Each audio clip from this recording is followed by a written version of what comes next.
et il remplace Gigi Donnarumma. Bon, le gars, il a jamais connu ça de sa vie, hein, tu vois. Donc c'est pour ça que je te dis qu'à un moment donné, il y a une forme de pression. Ça, on est tous d'accord. Maintenant, moi, j'ai une autre question à vous poser, et j'aimerais bien qu'on puisse un jour se pencher là-dessus.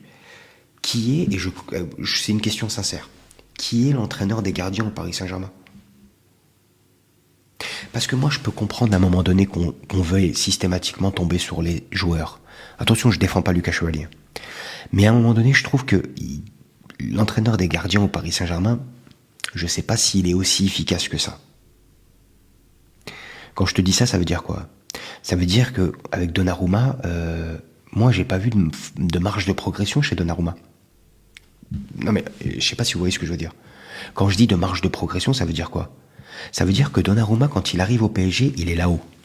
Rappelez-vous, il sort de l'Euro 2021-2020, là, vous savez, par rapport à Covid, là, il y a eu un truc. Donc, il sort déjà, à ce moment-là, il est en prime incroyable.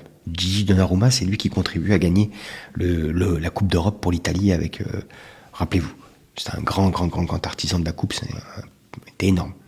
Donc, en vérité, Donnarumma, il a jamais véritablement retrouvé son niveau au Paris Saint-Germain. Le niveau qu'il avait avant de venir. Donc derrière, il est parti au PSG. Derrière, c'était une cingade parce que c'était catastrophique. On a vu jeu au pied catastrophique, pression, peur. Donnarumma, il a fait des bourdes. Et Donnarumma, il fait perdre 3 Ligues des Champions au PSG. C'est-à-dire 3 Ligues des Champions, tu m'as compris. Real Madrid, qualification, bref, tout ça.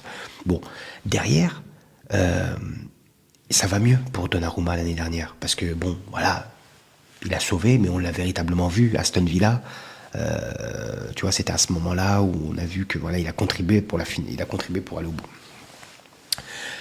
Mais sinon, il a fallu 4 ans à Donnarumma pour voir un peu mieux, quelque chose un peu meilleur que ce qu'il a produit au PSG depuis qu'il est arrivé. Mais on n'a jamais véritablement vu le Donnarumma de l'AC Milan ou de la Squadra Azzurra à la Coupe d'Europe.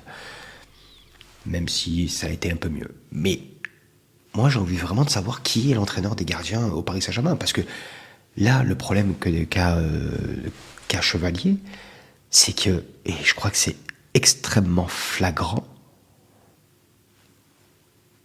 le mec, il est hésitant. Le gros point faible de Lucas Chevalier, c'est son hésitation. L'hésitation. Il hésite, en fait. Je sais pas si vous avez vu la même chose, si vous voyez la même chose.